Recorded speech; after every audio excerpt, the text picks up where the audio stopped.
Welcome to Interesting People. How are you both doing today? Good. Good. How are you? Good. Thank you for coming on. How was your day at work today? Busy. Always. I work from probably 7 to 4:30, but most time I'm always working overtime. So you had over 30 people congregate in your defense. Yeah, but it's good. There's a lot of support there. I really appreciate everything that you guys.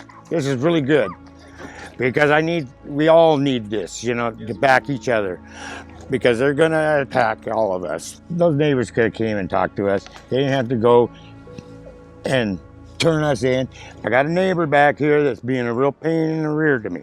I would never done this to them. They're starting it with me.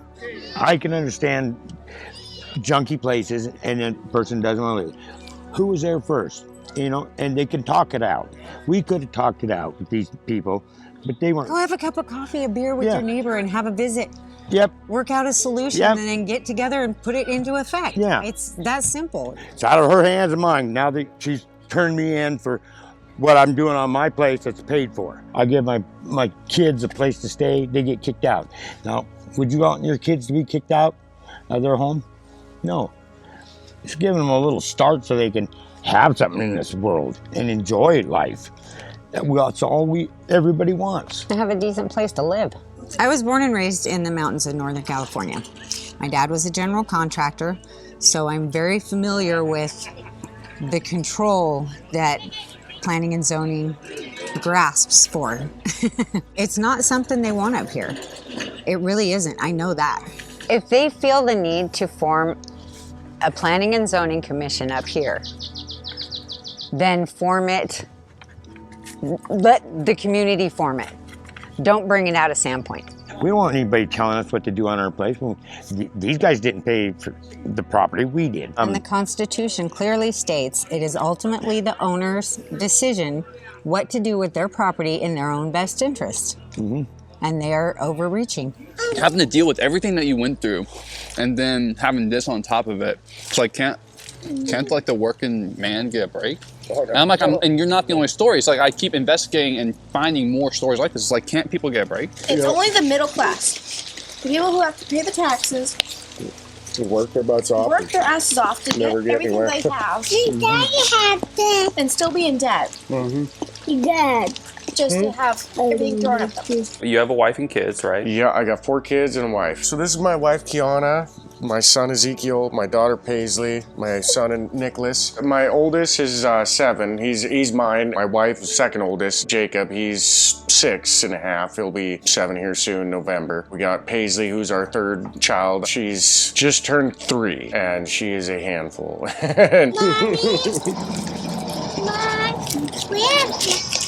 why do we have that? It's a microphone. Thank you. Why? Then we got Ezekiel, who just turned 1.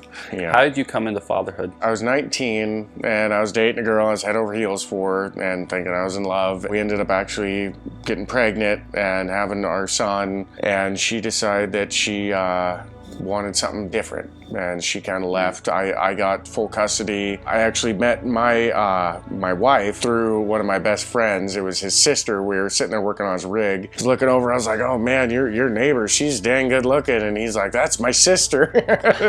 About a year later, he messaged me and was like, hey, my sister's single, you should message her. And so I got a hold of her and I was like, hey, is this, Scott's sister? And she's like, first thing she says is, well, it depends on what he did. And so we hit it off, started talking, and got together, had our first date. It went really good, and we fell in love right off the bat, and she helped me go through full custody with my son, got me through all of it, and then just kind of stepped over with her son and everything, being dad too. And we actually got pregnant with twins, and we ended up losing them. I was kind of stressed out about having another kid after that. That was pretty hard on us. Yeah. So finally one day she just kept, let's have another kid, let's try again, can't be, worse than the last time. And so we did, and we got our daughter Paisley, and boy, she's rowdy one. What?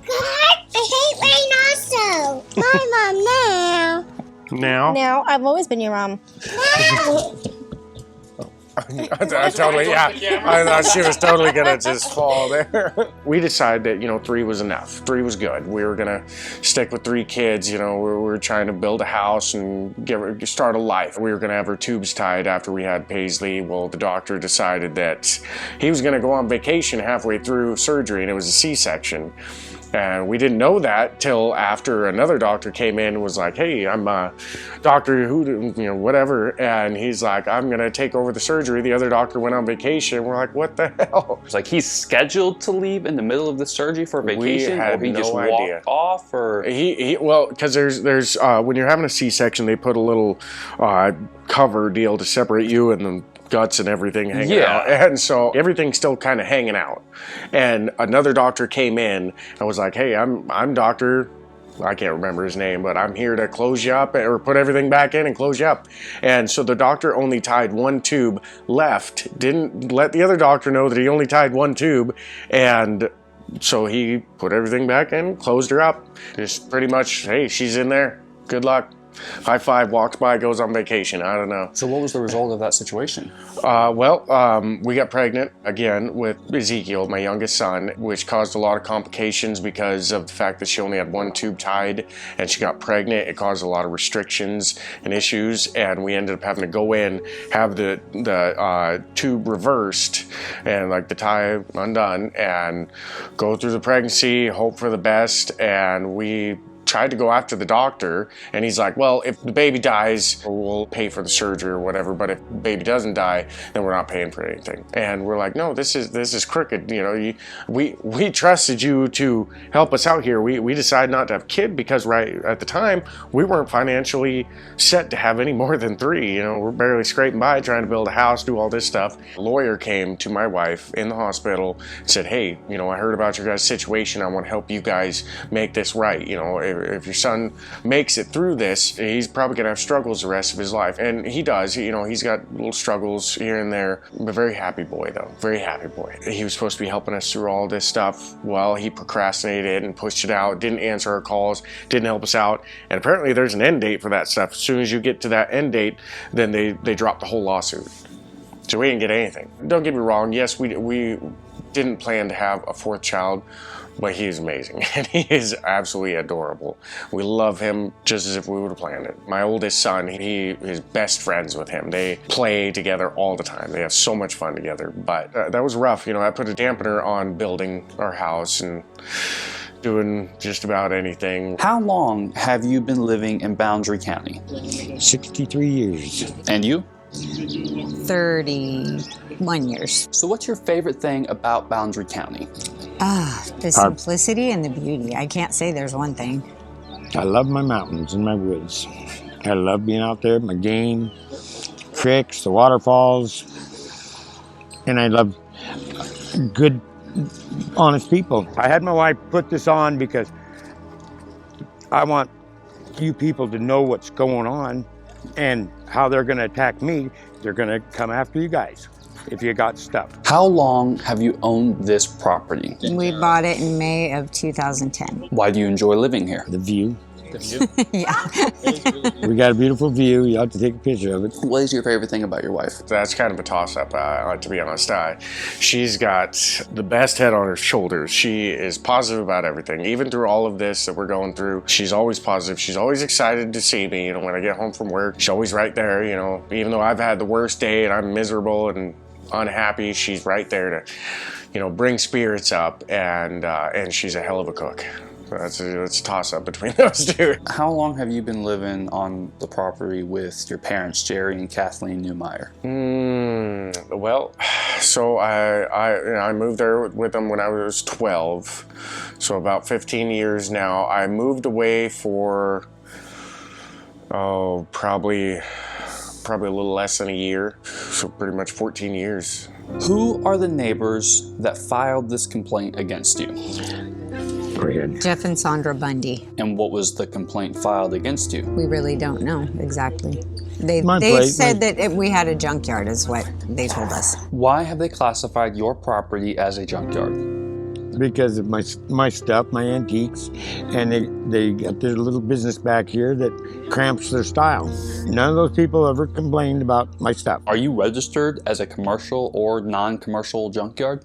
No, it's my place. It's my stuff. It's not a junkyard. And this is just cars that he's been waiting to retire to restore. Yeah, I'm a collector. I got cars. A lot of people have described your parents' property, your father's property, as a junkyard. How would you describe Treasure. property? Treasure yard. There's all kinds of goodies there. I mean, it may look, kind of junky. There's a lot of stuff there and a lot of piled up stuff and whatnot. It's not junk. It's good stuff. That's when they made stuff. It's not a junkyard. It's my stuff. If you actually dig deep into a lot of that stuff, he's got, all kinds of muscle car parts and engines that, from cars that you don't see very often. I did body work for 50 years. I painted, I restored thousands of cars. Right. Old ones, show cars. People paid me a lot of money to do them. I made them look brand new, from ground up. I collect parts that are still good for people that have hit a deer. They need a headlight. Young people can't afford a $400 headlight or a $2,000 headlight. I have it, I'll give it to them, just so they don't get a ticket. I try to help everybody if they get in an accident. Right. I've been doing it for 50 years, and I just retired. He's got the only collection in the world of the 1936 Terraplane coupe, sedan, and pickup. I've known pretty much all over the world, damn near, with my Terraplanes. There's only 8 of them titled in the entire world, or registered, and he's got the 8th one. Not only is it a rare pickup, it's also in a complete set that nobody in the world has. I'm the only one with the collection. Yes. In the world. My dad's gotten in touch with everybody, all the other people that have the pickup, and none of them have any of the other ones. He's got rare things and things that helped me build and create my life. I'm a toolaholic. I love my tools. Yes. The tools, and they make my job easier. My dream was to get into cars and things like that, and because of all of his collections and stuff, I was able to get out there and work on things and practice with some of this stuff and build things and learn from it and grow. And to some people it may look like he's just got a lot of random stuff laying around out there, junky, but even our neighbors who were stirring stuff with us, they came to us a couple years ago asking for car parts. You're telling me that the neighbors who have filed complaints and basically inspired the county to build this case against your parents have actually come to your parents asking help from what they've classified as a junkyard? Yeah, I actually went through and dug through all the parts and found them. They've got a little Toyota pickup that their grill was broken out. So I dug through all of our parts and I found one for them that was in good shape and gave it to them. I didn't charge them, I just gave it to them. They've asked for help. And which is weird is it started out as I thought was a pretty good relationship with them. They lived in Canada and we were neighbors with their renters and we were friends with their renters. There was never any issues. The renters always came to us for help. We always had everything that anybody needed in that area. All of our neighbors come to us looking for stuff. Hey, you got this, you got that. Going to your neighbor for a cup of sugar is just kind of that type of deal. And we always had everything. Would you classify this as a feud between two families? I'm not arguing, I'm fighting with them. Then They're harassing us. They're harassing us. And how would you describe harassment? With the constant videoing and the things that they say, I was out here one morning with both of our dogs and they were running their dog down the road and turning in the driveway. They were saying that our dogs attacked their dog on Katka. Our dogs hadn't even made it to the road yet. I called him back. And he's like, get your gun, shoot that dog. I'm like, you shoot my dog and I'm gonna shoot your dog. And they exaggerate their stories, They got a road down there, use it. Stay away, I don't need their hassle. She tried to say that my dog attacked her. Well, my dog was with me at work that day. And so it's just stuff like that. I want to get along with them. But the way they are, they should just leave us alone, and then there's no big deal. But they're gonna sit there and grind that little stick into us. Now that they tried to open commercial businesses through our easement, it was causing a lot of out-of-staters and all these people coming through, and we've got signs, slow children play. Their customers and all that never bothered me a bit, ever. I never had a problem with people going in and out of here. If they go through here too fast, yeah, Kathleen's gonna say something to them. I will. We've got kids here. Yeah. No. Yeah, that's all we There's ask. no need for that. Be cautious, don't fly through there. Well, everybody was flying through there, and there was people in and out, all these strange people that we didn't know, and it was getting uncomfortable for us, and it was getting dangerous for my kids. I don't care about the people going through and in here. It never bothered me. I never complained, except when they go through fast, and it's the Bundys that are going. They always got to speed through here unless they're nosing and taking pictures. Couldn't really do anything about it except for the fact that we tried talking to them about it, and they pretty much just told us to go to hell. They do whatever they want. It got to where it was every time she saw us, move your shit. Move your shit. She'd say something, and then Kathleen would say something. I'd get a long letter. She knew what she was getting into when she started this business back there. And made more traffic on my road. Yeah, they didn't bother to visit with us about the traffic it was going to bring in. All you got to do is visit. That's why I say communication. Because assuming or this and that, not communicating, that's when you got problems. I'm a pretty easy person. All they had to do is come and visit with me, and I'd set them straight. This is the way it is, and I'd do it nicely. Just, but she knows, and this is her road, not mine. She has the right, she's got rights. They would come flying down the driveway left and right, and I don't know why they would be constantly in and out when all they'd have to do is just from their house, literally like their house is right here and the rental is right here, 100 yards away. We told them, you guys got to slow down. We got kids, grandkids, people doing things around here, and they didn't care. They'd just be, oh yeah, sure, and then they do it again, in the same day. And then we'd have some days or some weeks that we're like, oh yeah, everything's all good, and then another week where it's like, damn, slow down, or stop what you guys are doing. We're supposed to be neighbors, supposed to be getting along, and you guys, it seems like you're not putting your effort into making this mutual agreement. And finally got to the point where they bought a whole bunch of property back there, act like they owned the place, and thought they could do whatever they wanted, tried to build a whole bunch of tiny houses on the road right below us, and everybody else down there, they shut them down for that because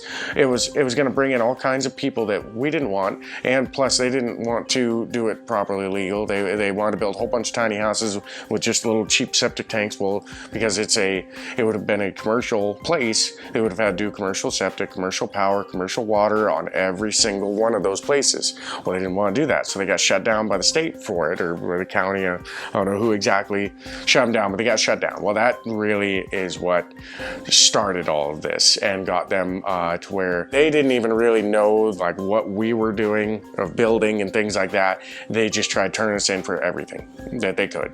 And then that's how planning and zoning got involved, and I had never even heard of planning and zoning, and they were never in our area before. We'd never heard of them. And it was always city limits, never in rural areas. Planning and zoning sent the notices, said, hey, we have to make sure that the inspection and that everything's built as it's supposed to, as Boundary County city codes. And we're like, we don't live in the city, we live outside the city. Mm-hmm. And so we were confused, and we're like, did they move the city limits? And they didn't. They were just trying to enforce city limits up here, and we were curious why and who had said so. They sent a bunch of different codes on the piece of paper, and they didn't make sense. So when Kathleen and I started researching what the form had said, they were all city limits. So when we contacted them, they said the inspector still had to come out here and make sure that everything was up to code. But it's not within city limits, so we didn't understand how they could enforce it. The police department doesn't have much authority up here. The sheriff does, and the sheriff can, one of his deputies, he can give that permission to, but anybody that's not the sheriff can't come up here. Right. Except Border Patrol. That's because the Montana border is up here on the mountain. So it's not like they could really enforce it, and the sheriff has a lot of things going on. And they pop up and now they own all of our property, tell us how we can live on our property, what we can do with our property, how to live, everything. My place is my place. I paid for it. Whatever I do on it should be mine. If I sell it, it don't go up to code, tear it down, burn it. I don't care. But don't tell me what to do while I'm living here. The Bundys, they're the ones that, I can't say for sure, but pretty sure they're the ones that are feeding the information, because they drive through all the time videoing. You know, my kids are out there playing, and you know, they're country kids, you know, they're out there shirtless playing around, and when somebody slows down with their video camera hanging out the window when my kids are out there playing, my kids are getting creeped out. They're getting freaked out. They don't want to go outside and play without an adult there because they're getting uncomfortable. These people back here, they're coming through. I can't be out here. They're taking pictures. They're on the road taking pictures. They go over here. They're always right here taking pictures of us, whatever we're doing in our place. It's damaging the way that we're living because they are intruding on our privacy and my kids' comfort. It makes it pretty uncomfortable. The kids, you know, they're over there taking pictures. You know, it's the only time they drive through this place slow. I went in and I filed a complaint against them because it's getting to where it's getting out of hand. You know, planning and zoning wants to come in and talk to us about this. Well, the first thing is we the people didn't have any say about them coming out to our rural area, our countryside, and they just decide they can take over by a quiet vote with 6 people. For planning and zoning, the commissioners, I have to say shame on them. Mm-hmm. Shame on them for not holding up the constitutional rights, and shame on them for not having their people's back. Trying to go behind Trying to be the sneaky. people's back. And there's no need for that. If it was truly a good idea, or if they truly had an actual plan to resolve issues, then they should bring it up to the people. Because ultimately, we should have the choice, not them. For the people, by the people. By the people. They're supposed to stand up for us, and they're not. I don't want them to zone this place because they want to make it city. They have to tell me which way I'm going to build my house, or how many cars I'm going to have. What kind of fence you can put up? Yeah. No, we don't. We live out in the country. We're not in the city. This hasn't become the city yet. Yes, there's people coming in here left and right. When we went down to his doctor appointment the other day and driving through Post Falls, Yeah. house, 15 feet away from each other. Don't look out the window because the only thing you're going to see is your neighbor's house. Who wants to live like that? I don't. Now they're going to zone this, and then they're going to let more people, and they want to subdivide more. Turn it into a big city. Look at 3 Mile. 3 Mile has grown so darn much. You don't even recognize it. You don't even recognize it. I don't want it to happen out here. I know that I have certain rights that I'm pretty sure they're stepping all over. That's why the whole group of people, they're tired of getting controlled by the government. The law. Get more people involved so we can get a better base of people that... Yeah, we need to show up to these meetings. For the people, by the people. And they're doing all these scare tactics and all this stuff, trying to make it legal for them to imprison somebody for building on their own property out of city limits. Planning and zoning has its place, but it isn't in rural areas. People move out in rural areas for the freedom it affords them. And they want to take it away. All they want to do is spread out all over these rural areas so that they can charge all these people to build on their own property when it has nothing to do with them. They shouldn't have any say in the matter. We bought rural land out in the countryside, out of city limits, to do whatever we want to with it. How many people knew that this was up and going back in 2010, 2012? Nobody. Not a lot of people, but it was signed in. Yeah, and... They have an agenda. Mm-hmm. You know, it was like last year for the school taxes to go be approved. They passed it 6 times, and it failed all 5 times. Everyone I talked to was voting no. And everybody I talked to got this thing in the mail that said it was canceled. So nobody turned up to vote because it said canceled. Where it was supposed to be canceled, so nobody showed up. So 6 times, they snuck it underneath the board so that way they could pass it. That's a pretty underhanded way to go about things. Do you really think that it's something that we can change? Like, do you think that there's anyone who can actually get in office and put a stop to this stuff? Or what do you think the situation's at now? I mean, we can always hope. If we can get Dave Schumann in, That would be really good. The sheriff is here, supposed to be here to enforce and uphold your constitutional rights. Oh. See that? Yeah. That's one of the damn reasons I'm running for sheriff. Oh, okay. Okay? Shoot me? Yeah. Oh. Brother, we're good. Yes. We're good. I know. Yep, you got my vote. I almost started crying when he told me. I was so happy. Oh my gosh, he had my vote last time. He'll have it every time. He's good, he's kind, and he knows what he's talking about. He knows the Constitution, he lives by it, and he's honest. Yeah, honest decisions, not sneaky or mean deals, you know. It definitely We're won't all be about here. lying in his pockets. Yeah, not gonna attack us. When you don't see honesty, you know, and roughness, you know, people don't need to be roughed up. Some people do, but there's a lot of people that don't need to be. Listen to them, you know. Not everybody needs to go to jail and be handcuffed and treated like a dog, you know, and roughed up. They don't need that. We're all human. We all have feelings, you know. Treat us normal. Let's be honest in our jailhouse, our courthouse. Honest in our dealings You know. with one another. You need to contact the sheriff when they tell you they're going to be up here Uh-huh. and see what the hell he's going to give you. Yeah. And before I leave, I'll make sure that you have one of my cards and What's that? contact me. Okay. And I'll get my ass up here along with other people. Yeah, and see, that's what I want. It's just, you know, so they don't walk all over me, and they're going to walk over all of us. So I figured, as long as we can keep a group together and protect each other. Pretty much we're stuck with nothing. You know, we're living in a camper on my dad's property, trying to buy a house, and couldn't get anywhere. Finally, my dad was like, just build here. My kids ain't got a chance. None of us have our kids don't have a chance to buy a place anymore. It's out of control. Take all that money you got saved up and just start building here. He's like, build here.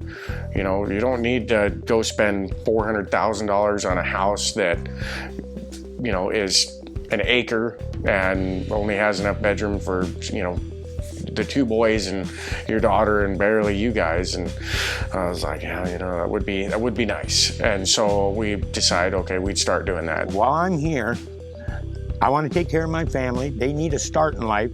All the young kids this day and age, because they can't afford a $500,000 home or $1 million place.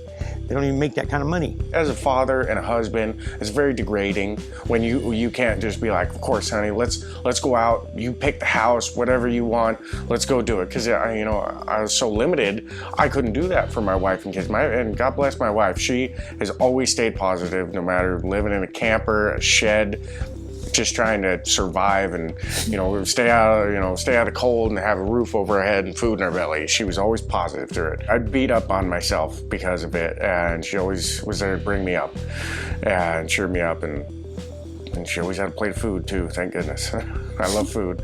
These people that are coming in, they got the money, they can buy whatever they want. Yeah, these people and that moved in not having to have work. raked the real estate What about our prices up kids? where our kids don't have a chance. They just don't. If it wasn't for my dad offering that little slice of heaven that we have over there, we wouldn't have a roof over our heads besides a, you know, camper with leaks. Their education is important to me. People send their kids to school for 8 hours a day.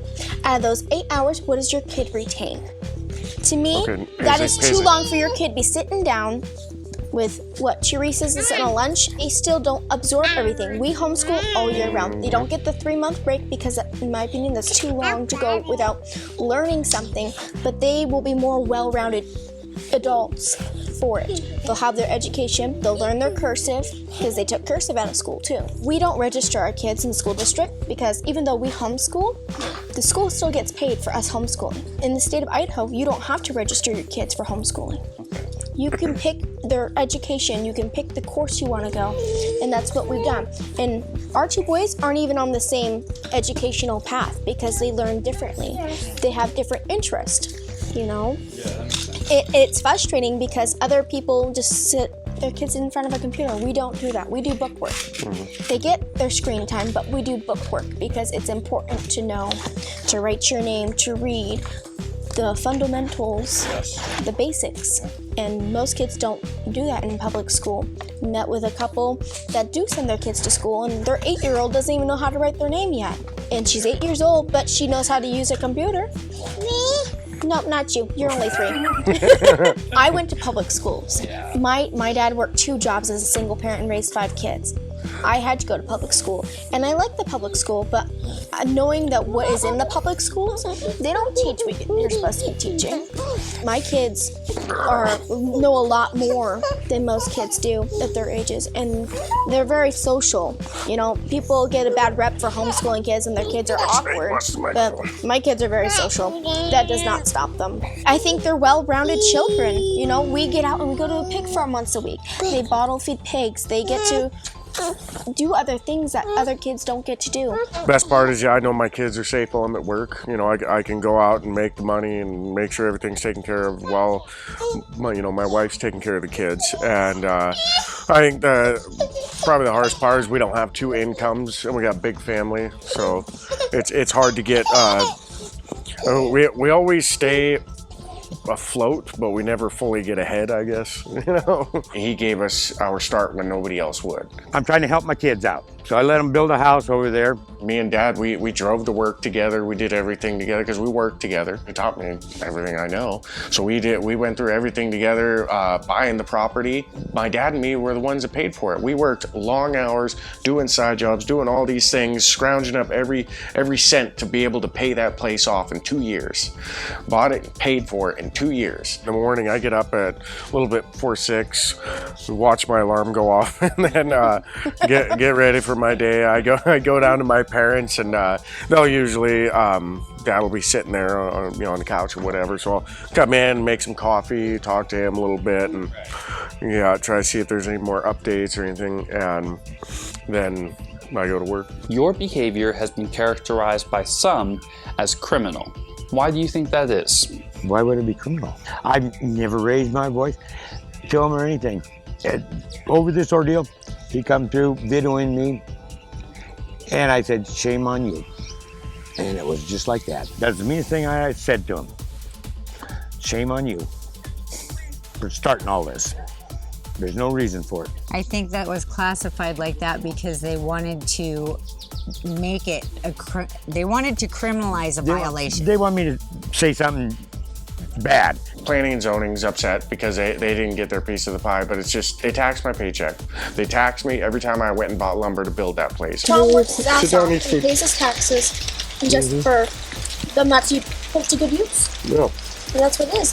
They don't put any of the taxes to good use. And now they're trying to come after us because we didn't buy a permit to build on our own bought and paid for land. It just doesn't seem right to me. We move out in the country to do what we want on our property, and it's kind of like, I feel, whatever I do on my property is my business.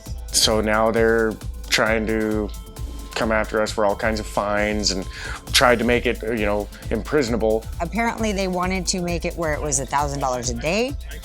Because they're going by the day. But right now I think it's a week or a month, I'm not sure.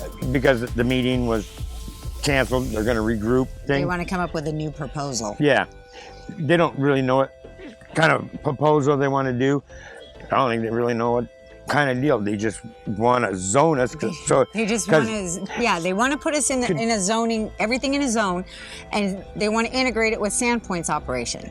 Yeah, they don't want us to have our stuff. They think we're all a bunch of country bumpkins that are stupid. They're trying to cover it up with, yes, okay, to an extent, in city limits, there should be, restrictions to, how much you can have on your property, because they're just little chunks, of property. There should be restrictions there in the city limits. But out in rural areas, and them coming out there and telling us what we can have on our property and what we can do with our property, they got voted in out of city limits. There was never any planning and zoning out there, never before in our lives.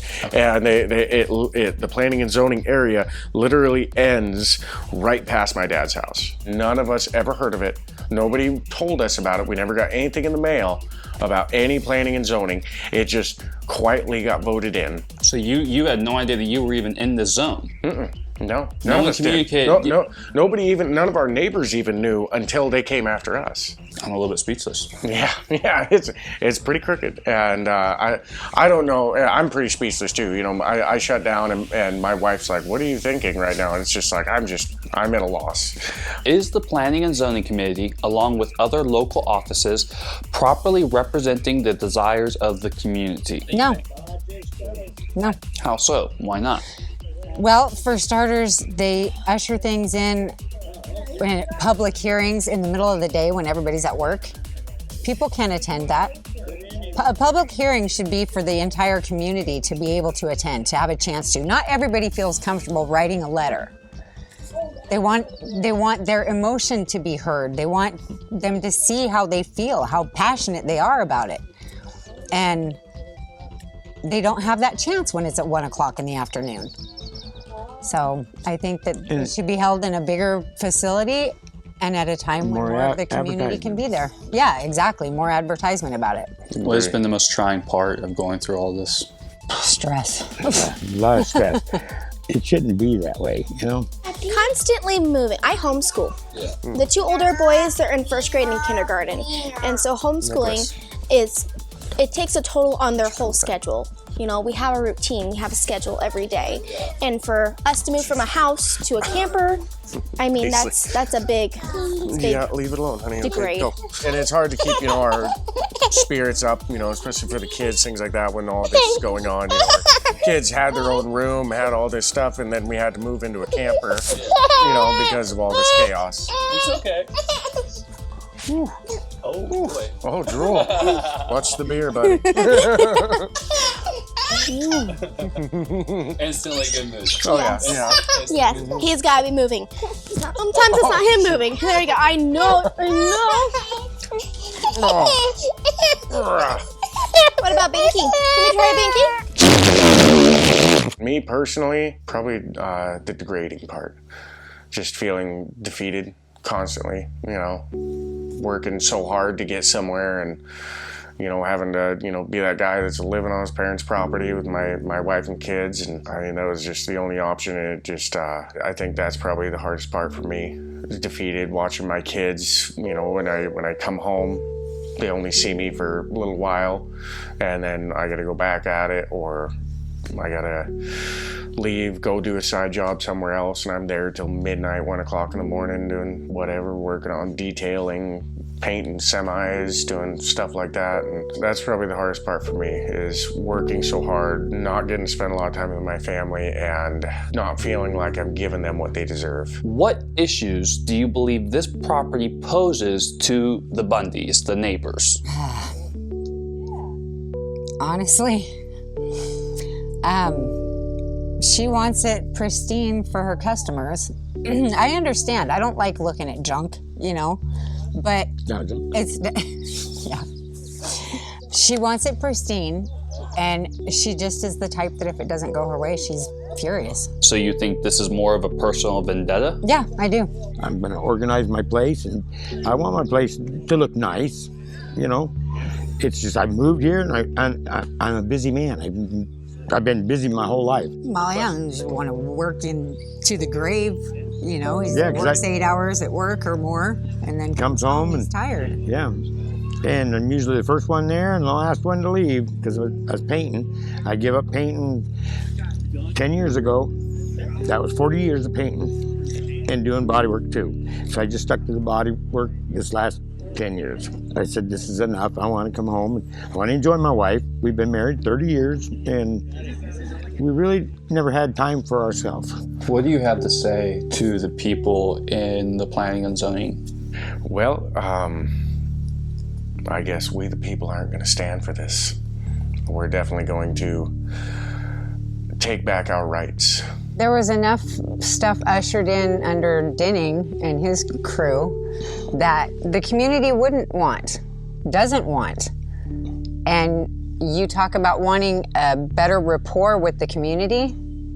Here's your start. You can start by listening to them now. Listen to what the people that live rural have to say about planning and zoning and infiltrating their lives. Don't be sneaking around us. I mean, no one person can make a difference. It takes a community to do it. And right now, I think it's definitely it began that day, and it's not going to end there. Nope. It's going to go a long ways, and as long as we all stay together and actually, you know, stand up and speak the truth, I think this is going to blow up. It's going to be huge. We're not going to stand by while they come after our freedom on our property and take away any chance we have at a future, at our kids' future. I would have to say that we're done.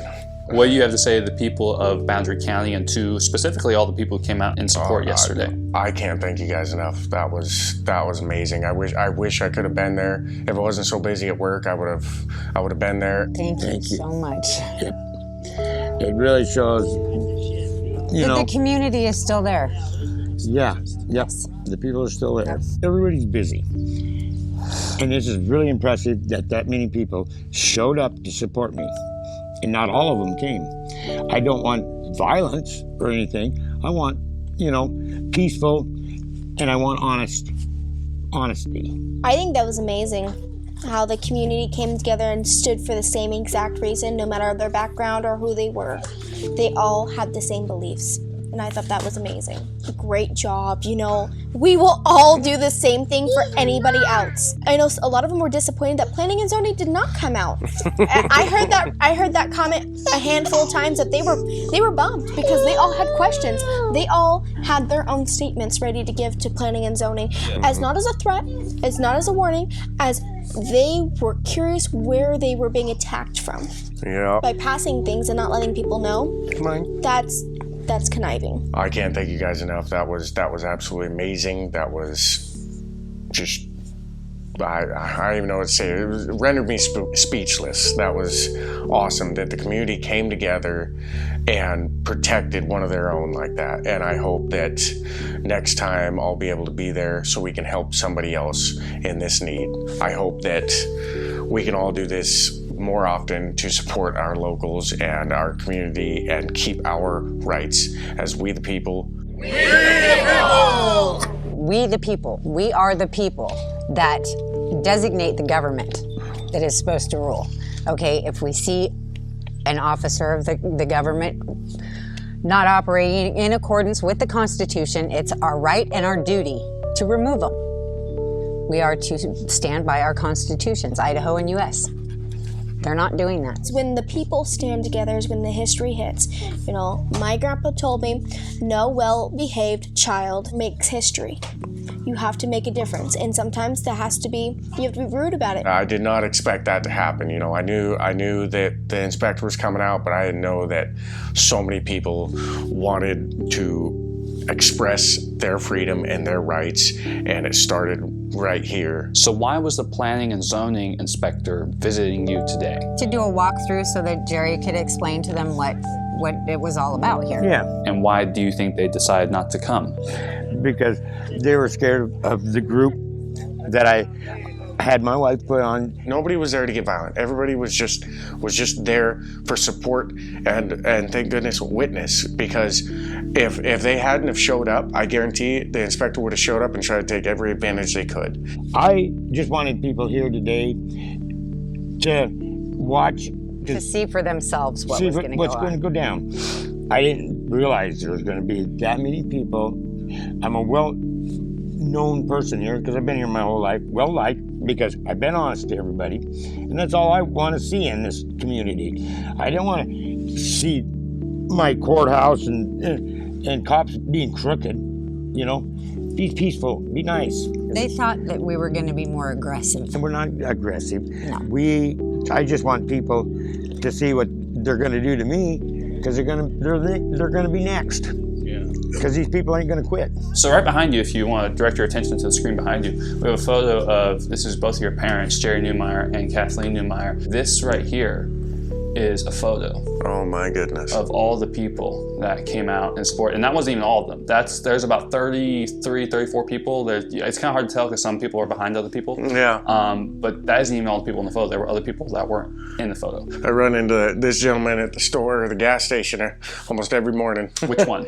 This guy with the cane right here. Right here? Yeah, I run into him all the time. Really? Yeah, he's a good old local boy, yeah. What changes would you like to see in the local political offices? I think if somebody gets in there and they stay in there too long, they get crooked. I'd like to see honest people. Yeah. You know, why do we Honest all people that listen to what the community we're all has in to it say. together. We're not stupid. You know, there's a lot of people out there that would have some really fantastic ideas. But we definitely want to thank all the community for standing behind us. Yes. And we will stand behind others who are also being attacked. If they ever go through anything like this or ever need We will have us to them do the back. same thing for them, I hope they feel comfortable getting in touch with us. What would you like to see happen in the community? How would you like to see everyone proceed forward? To proceed forward, honestly, I hope we can all stay in touch. I hope we all stand together like they did yesterday. Be there for each other, you know, like they were for my family. Standing up and protecting our rights for us. They didn't have to do that. And I would be there in a heartbeat to stand up for all of them. If you feel like you need support, we're here. Yep. Don't hesitate. There's a whole group of people that's willing to peaceful. back you up. We want people to know that people have their backs.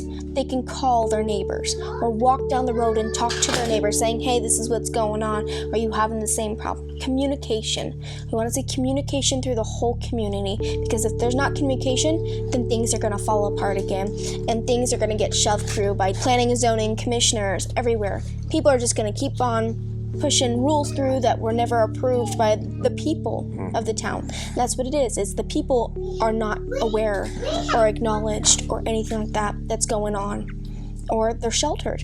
They don't want to know what's going on because they don't want to be a part of it. I couldn't have said it better myself. She's better with words, so I just shut That's up why and he let her doesn't sit. homeschool. Yeah. There's a reason why he works. I hide in the paint booth. I don't have to say anything to anybody. What do you have to say to your kids and to your wife? I love all of you guys very much, and I know that I've been hard to deal with lately. I know that I've been negative and hard to deal with, and thank you guys for keeping your spirits up and constantly reminding me of what a family is and just always being there for me. I can't thank you guys enough. You've always been there for me, and I hope I can show you guys the same someday in your future, and I hope that I can do for my kids, for all of you guys, what my dad is trying to do for all of us right now. And I love you guys very much.